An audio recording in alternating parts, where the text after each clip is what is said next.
In the teeming heart of early 20th century New York City, where the dreams and drudgeries of the immigrant masses melded into the fabric of an expanding metropolis, stood the Triangle Shirtwaist Factory. Nestled among the labyrinthine streets of Manhattan, this bustling factory was a hive of activity, thrumming with the aspirations of young women who had crossed vast oceans in pursuit of the American dream. Here, amidst the incessant clatter of sewing machines and the swish of fabric, these women toiled under harsh conditions, largely invisible to the city's more fortunate denizens. The factory, a towering structure of brick and mortar, was emblematic of an era of unbridled industrial growth, where safety regulations were often overlooked in favor of profit. The owners, wealthy businessmen clothed in the respectability that wealth affords, were far removed from the realities of the factory floor, where rows upon rows of workers were cramped at their stations, stitching blouses known as shirtwaists from dawn till dusk. Yet, beneath the surface of this industrial powerhouse, where every thread woven was a penny earned, lurked grave dangers. The doors were kept locked during working hours, a policy justified by the owners as a measure to prevent theft, effectively sealing off any means of quick escape. The fire escapes, poorly constructed and ill-maintained, were hardly capable of withstanding a crowd in panic. It was an open secret among the workers that their workplace was a veritable tinderbox. One spark could set off a catastrophe. As the city around them hummed with the promise of spring in March of 1911, the workers inside the Triangle Shirtwaist Factory remained blissfully unaware of the tragedy that would soon engulf them and shock the city to its core. A tragedy that would not only highlight the stark inequities faced by immigrant workers, but also ignite a fervor for reforms that would echo through the annals of labor history.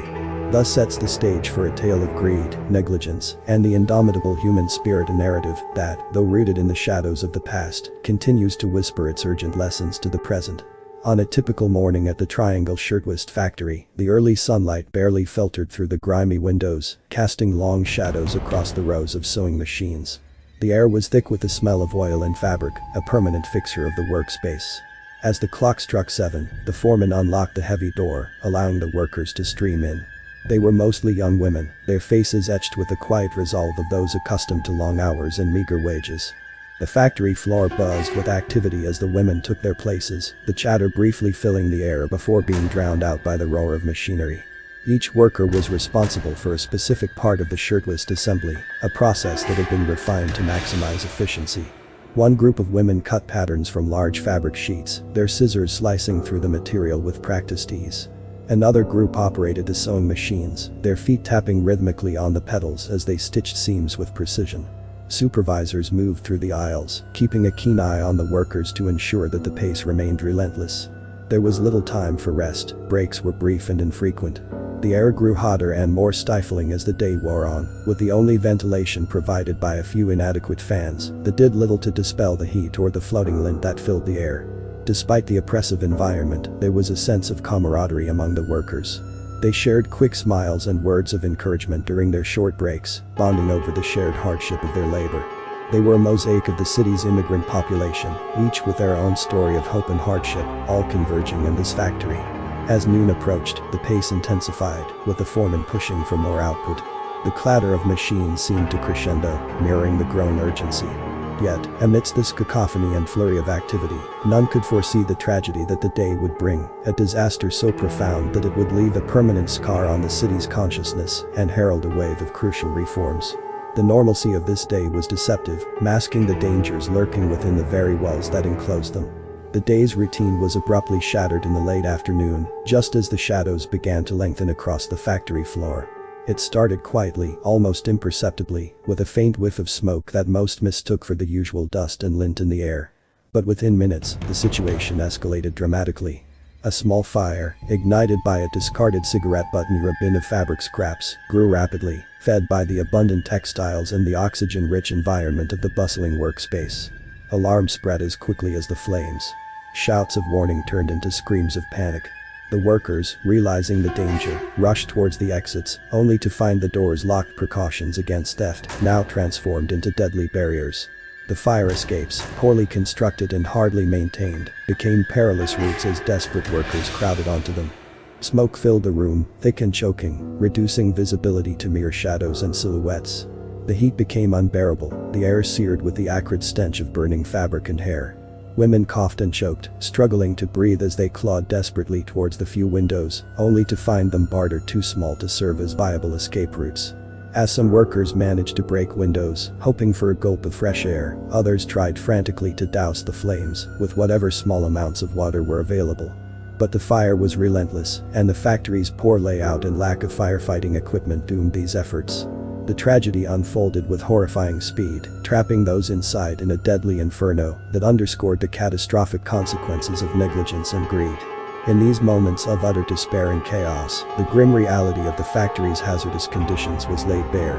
It was a scenario that could have been prevented, yet the infernal trap was set by the very structure meant to be a place of livelihood. As the last embers of the fire dimmed, the magnitude of the disaster began to resonate across New York City. The news spread like wildfire, leaving a trail of horror and disbelief in its wake. Newspapers splashed grim headlines, recounting the harrowing details of the fire and the appalling loss of life. The public, shocked by the scale of the tragedy, reacted with a profound sense of grief and outrage. Families of the workers congregated outside the charred remains of the factory, their faces etched with despair. Mothers wept openly as they awaited news of their daughters, while fathers supported each other in stoic silence, clinging to the hope that their loved ones might have survived. The scene was one of palpable sorrow, as the community grappled with the grim reality that many of the factory workers, young women with their whole lives ahead of them, had perished in the blaze. The city's officials moved quickly, albeit amid a storm of criticism over the city's lax enforcement of safety regulations. Emergency services, overwhelmed by the scale of the catastrophe, worked tirelessly, their efforts a small balm to the city's wounded heart. Clergy of various faiths stepped forward, offering solace to the bereaved and leading communal prayers for the lost souls. As makeshift memorials sprang up, adorned with flowers, photographs, and personal mementos of the deceased, the collective mourning of the city transcended individual grief. It became a powerful expression of a community united in sorrow and a poignant demand for justice and change. This tragic event had not only claimed lives, but it also ignited a fierce determination to ensure such a disaster would never occur again. In the wake of the tragedy, a palpable wave of anger swept through New York City, its citizens rallying against the factory owners who had prioritized profits over basic human safety. The public's fury was fueled by revelations of the locked doors and the inadequate fire escapes that had turned the workplace into a death trap. Community leaders, labor activists, and ordinary citizens alike raised their voices in protest, demanding accountability and justice for the needless loss of life. Town hall meetings filled to capacity, with attendees spilling onto the streets. Speakers stood atop makeshift platforms, their words echoing off the buildings, calling for reforms and punishment for those responsible for the conditions that led to the fire. The air was thick with a mix of determination and sorrow, as chants for justice filled the air, resonating with the deep-seated frustration of the working class. Editorials and newspapers condemned the negligence, drawing connections between greed and the loss of young lives. These articles became daily reminders of the need for systemic change, and they helped to fuel a burgeoning movement aimed at preventing such a catastrophe from happening again. Advocacy groups formed rapidly, drawing up petitions and organizing marches that showed the city's solidarity and its citizens' refusal to let the tragedy be forgotten. As the days passed, the outrage did not wane but instead grew stronger, influencing politicians and lawmakers. The pressure from the public became a formidable force, leading to hearings and investigations that scrutinized not only the Triangle Shirtwaist Factory's owners, but also the broader practices of industry regulation. This collective outcry was a crucial catalyst for change, demonstrating the power of public sentiment in shaping policy and ensuring that the tragedy's victims did not die in vain. Amid the rising clamor for justice and the pervasive grief that enveloped New York City, one figure emerged with a singular resolve to unearth the full story behind the Triangle Shirtwaist Factory tragedy. This figure was Michael Santini, a journalist known for his tenacity and unyielding commitment to the truth. Michael had built his career on exposing corruption and advocating for the voiceless, his articles often shining a light on the darkest corners of industrial America. Driven by a deep sense of justice, Michael approached the Triangle disaster not just as a news story, but as a personal mission to honor the memory of the victims by revealing the truths that led to their untimely deaths. His resolve was fueled by his own background. The son of Italian immigrants, he had witnessed firsthand the struggles and injustices faced by families similar to those of the factory workers. On the day the news of the fire broke, Michael was at his desk at the New York Evening Post, sifting through other stories when the frantic calls and updates began to pour in. The initial shock quickly gave way to a burning need to understand how such a disaster could have occurred in a city that prided itself on modernity and progress. He knew that the story was not just in the flames and the failed escapes, but in the decisions and neglect that predated the tragedy. With a notebook in hand and a camera slung over his shoulder, Michael set out to navigate the aftermath of the fire. He walked the soot-covered streets, talked to tearful survivors, and stood among the mourners outside the charred factory ruins. Each conversation, each photograph, deepened his understanding and resolve. Michael was not just gathering facts, he was piecing together a narrative meant to ensure that the horror of the Triangle Shirtwaist factory fire would lead to substantive changes. His journey through the heart of a grieving city marked the beginning of an investigation that would challenge the powers of industrial giants and seek to redefine labor safety standards for generations to come. The initial days following the Triangle Shirtwaist factory fire were filled with an overwhelming mix of reporting tasks for Michael Santini, from capturing the heart-wrenching scenes of mourning families to documenting the fiery public debates over factory safety standards. However, amid the flurry of immediate news coverage, Michael felt a compelling need to dig deeper than the surface narrative presented by mainstream media and the factory's defensive owners. This decision crystallized one evening as Michael reviewed his notes and photographs in the dim light of his cramped office. The faces of grieving relatives, the anger in the voices of surviving workers, and the defensive postures of the factory owners, all these elements painted a picture of a tragedy that was both preventable and, possibly, foreseen by some who had chosen to look the other way. Driven by a resolute commitment to uncover the complete story, Michael began to outline his plan of action. He recognized that understanding the fire's causes required a thorough investigation into the factory's operational practices, safety protocols, and the regulatory environment that allowed such conditions to persist. His approach would need to be methodical and cautious, as he was aware that challenging powerful industrial interests could provoke significant pushback and even personal threats. Michael decided to start by seeking out former employees of the factory who might speak candidly about their experiences and the day of the fire. He planned to cross-reference their accounts with public records, fire department reports, and any legal documents related to the factory's safety standards. His investigation would also delve into the relationships between factory owners, insurance companies, and local politicians to uncover any collusion or negligence contributing to the disaster. Determined to shine a light on the truth, Michael set out with a clear objective: to piece together the untold story of the Triangle Shirtwaist factory fire and to expose the systemic failures that led to such a devastating loss of life. This commitment to investigative integrity and truth-seeking would define his journey through a tangled web of corruption and cover-ups, marking his path as one fraught with challenges but driven by a profound sense of duty to the victims and their families. As Michael Santini delved deeper into the shadowy corners of the Triangle Shirtwaist factory's history, he encountered a maze of obstacles that threatened to derail his quest for truth. His initial inquiries were met with a wall of silence that seemed impenetrable. Many former employees he approached were hesitant to speak, their fear palpable, as if the fire's flames were still a threat to them. Some refused outright, their eyes darting nervously, while others gave only vague, rehearsed responses, suggesting they had been warned against revealing too much. The challenge was not just with the workers.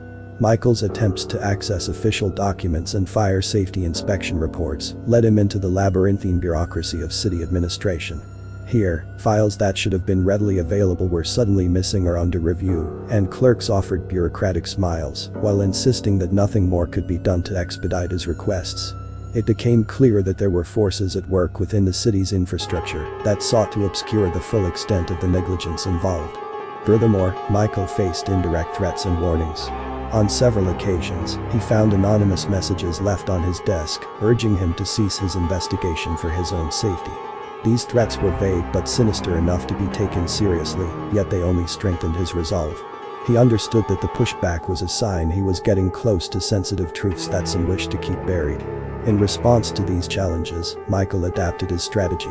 He began using more discreet methods to gather information, meeting with sources in unassuming locations, and communicating through intermediaries. He also widened his network, reaching out to reform-minded politicians and activists who were equally interested in reforming factory safety standards and could offer different avenues of access to crucial data. Each step forward was hard-won, but Michael's persistence gradually began to pay off as pieces of the puzzle started to come together.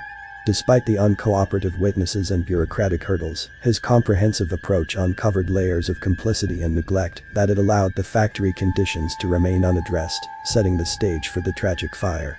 As Michael Santini's investigation progressed, it became increasingly clear that the tragedy at the Triangle Shirtwaist factory was not just a result of negligence, but was also steeped in corruption. His relentless digging began to unearth disturbing evidence of bribery and willful ignorance of safety regulations that painted a grim picture of corporate malfeasance.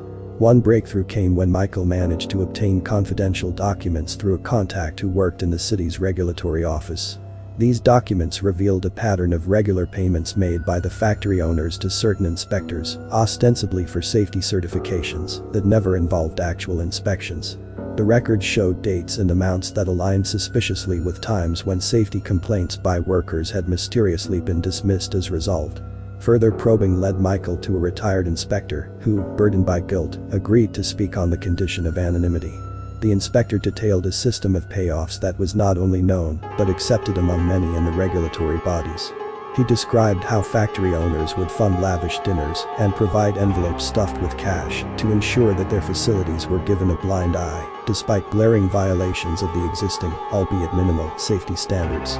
Moreover, Michael uncovered internal communications between the factory's management, discussing strategies to sidestep new safety measures proposed by labor advocates. These communications showed a blatant disregard for worker safety, treating it as a barrier to profit rather than a fundamental responsibility. Armed with this damning evidence, Michael felt a mix of outrage and vindication. The corruption was deep-rooted and widespread, implicating not just the factory owners, but also parts of the regulatory framework supposed to protect workers. This discovery was a crucial piece of the puzzle, explaining not only how the tragic conditions at the factory were allowed to persist, but also why the fire had such devastating consequences. It highlighted a systemic failure that went beyond individual negligence, pointing to a culture of corruption that prioritized profit over human lives. As Michael Santini delved deeper into the web of corruption surrounding the Triangle Shirtwaist factory, his investigation took a darker turn with the revelation of a secret pact. This pact was not merely a loose arrangement, but a structured agreement between the factory owners and a cadre of influential figures in the business and political realms. The details of this pact illuminated the depths of moral decay that prioritized profit over human life. Michael came across a lead from a former executive assistant who had worked closely with one of the factory owners. Fearful yet determined to no longer keep the secret, the assistant provided Michael with a faded copy of a document that outlined the terms of the agreement. The document was cryptic, referring to parties by initials and using coded language, but the implications were clear. Safety inspections would be deliberately cursory, with any violations minimally enforced, ensuring uninterrupted factory operations. This document also hinted at regular meetings held in discreet locations where cash exchanged hands and future strategies to evade emerging safety regulations were discussed. These meetings, according to the assistant, were attended by not just the factory owners, but also key officials who had the power to influence labor laws and enforcement protocols. Piecing together this information, Michael realized that this pact represented a systemic betrayal of trust. It wasn't just about avoiding the costs of safety improvements, it was a calculated strategy to control the narrative of industrial safety and manipulate the legal and regulatory environment to the benefit of a select few. The exposure of this pact was the linchpin that tied together numerous strands of Michael's investigation, revealing a network of complicity that extended beyond the factory walls and into the corridors of power. This revelation was crucial for understanding the full scope of the tragedy and the forces that allowed such conditions to not only exist but thrive.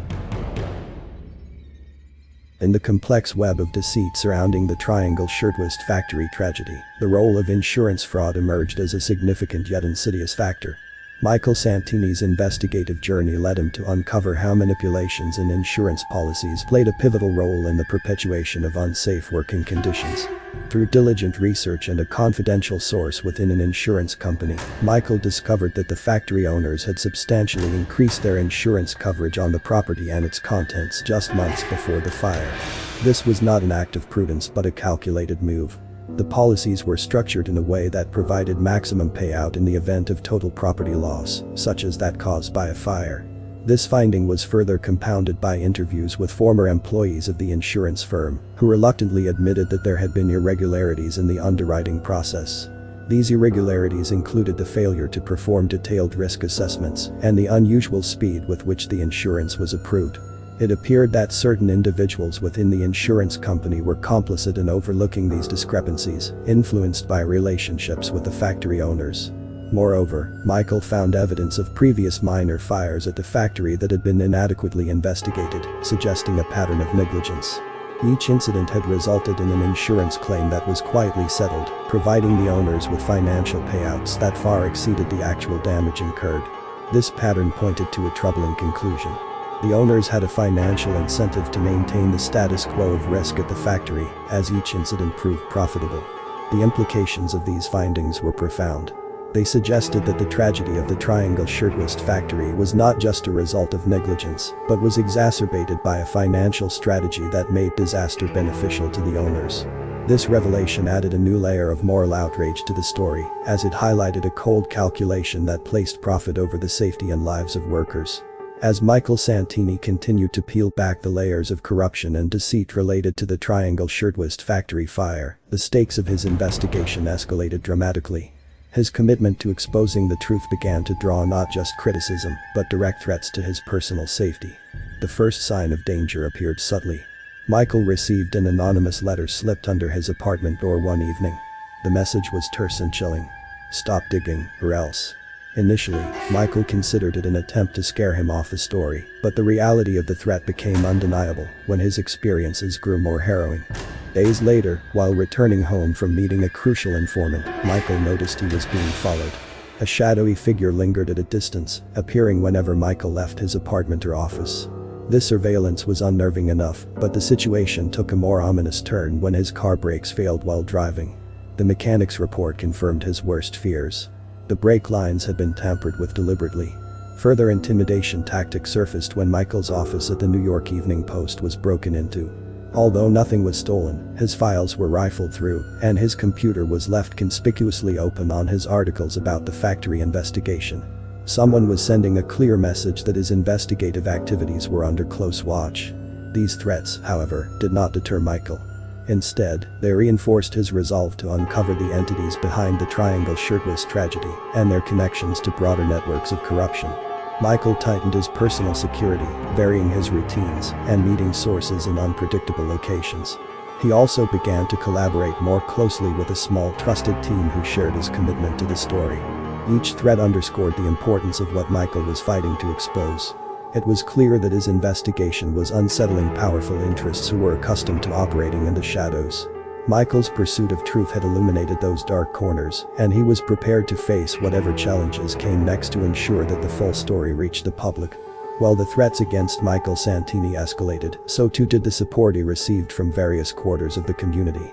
Recognizing the significance of his work and the dangers he faced, a network of allies coalesced around him, bolstering his efforts and providing critical assistance. Labor activists, deeply moved by the plight of the Triangle Shirtwaist factory victims and enraged by the systemic abuses Michael uncovered, became staunch defenders and collaborators in his investigation. They provided him with access to a wealth of historical labor data and facilitated meetings with survivors of industrial accidents who were previously reluctant to speak out.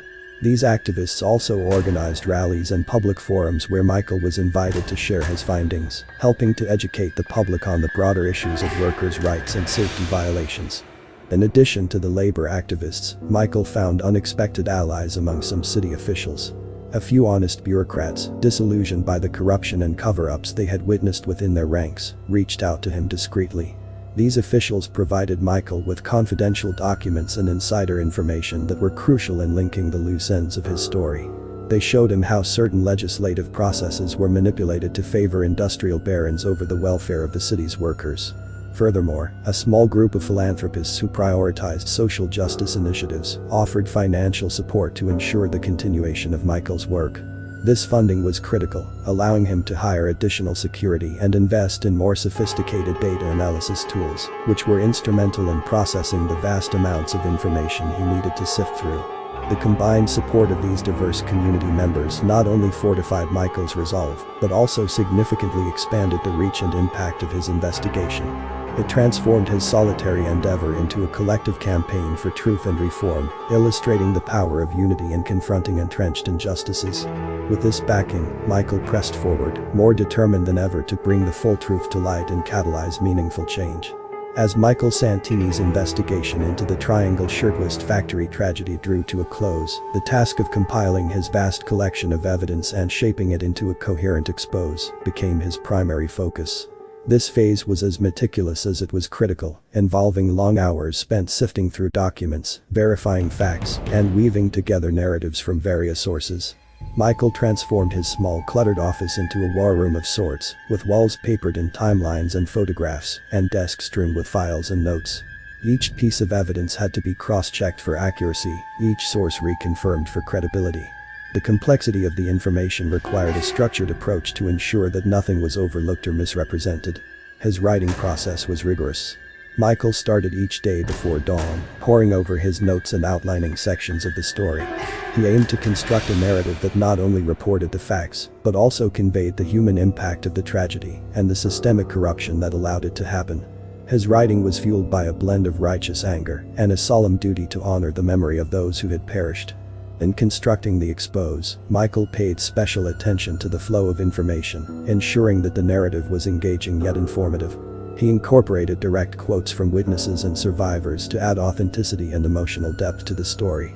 Diagrams and infographics were prepared to illustrate the factory's unsafe conditions and the web of corruption linking factory owners, inspectors, and insurance agents. Throughout the process, Michael was supported by a small team of trusted editors and legal advisors. They reviewed his drafts to ensure that every claim was substantiated and defensible, anticipating the pushback that the publication would inevitably provoke. This collaborative effort was vital in refining the expose into a powerful, undeniable account of negligence and greed. Finally, after months of relentless work, Michael's expose was ready.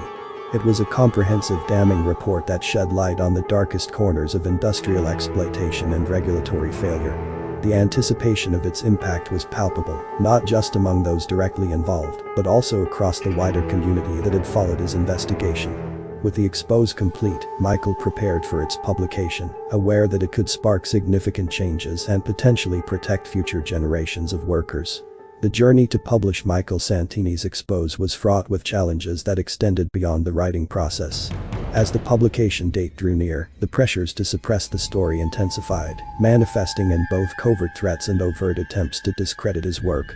The first sign of resistance came from powerful industrial lobbyists who had caught wind of the impending story.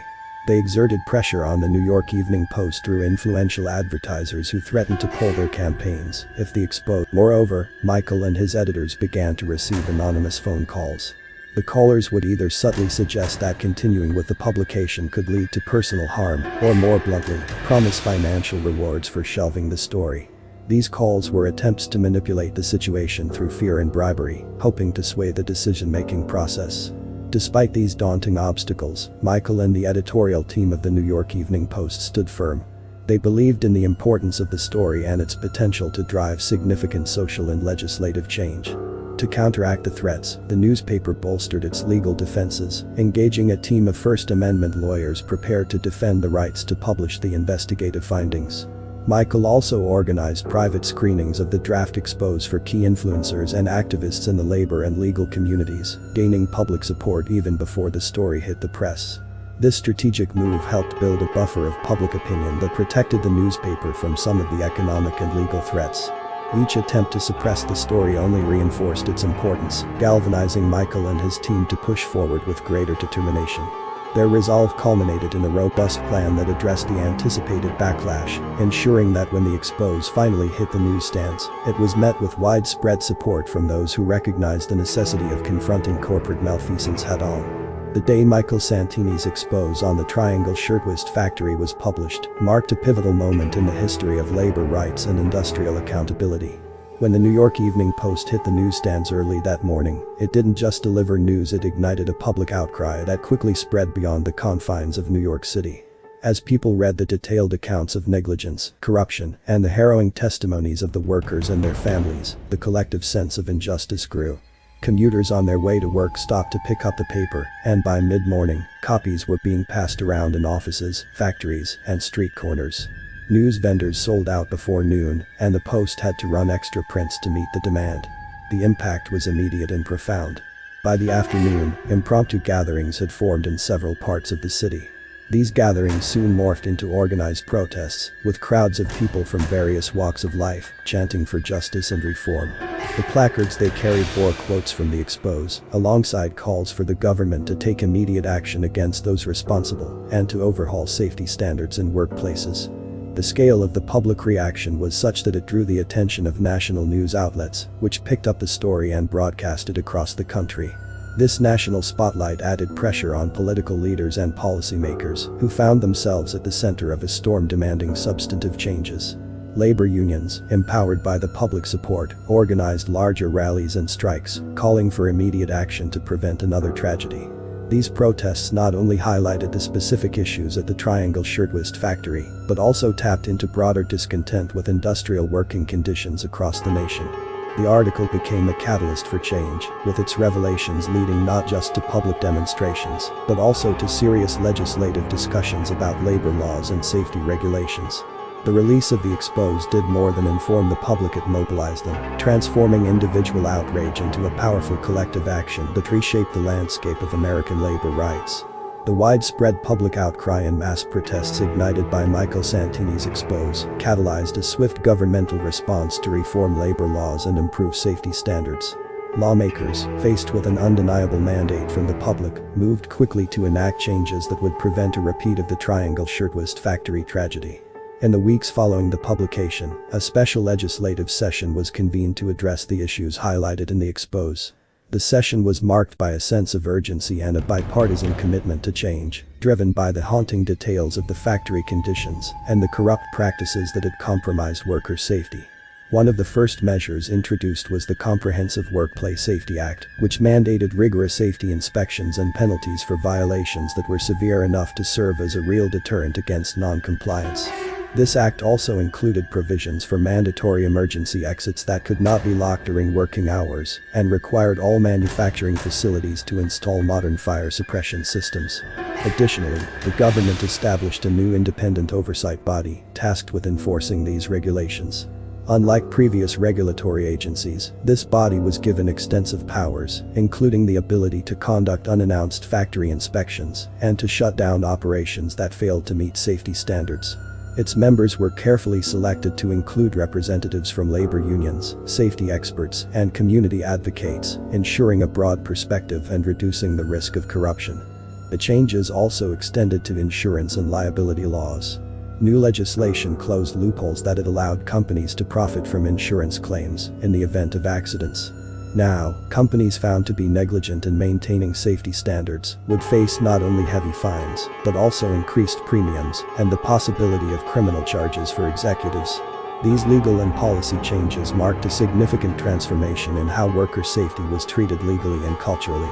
The reforms were hailed as a major victory for labor rights, setting a precedent that influenced other states and even federal safety regulations. The proactive legislative response demonstrated a commitment to rectifying past oversights and ensuring that the workplace tragedies of the past would not be repeated in the future. The Triangle Shirtwaist factory fire, as chronicled through Michael Santini's investigative expose, left an indelible mark on the fabric of American society, particularly in the realms of labor rights and industrial safety. The tragedy and its aftermath became a pivotal moment, often cited in discussions on workers' rights and safety reforms. Years after the fire, the changes it spurred continued to resonate across the country.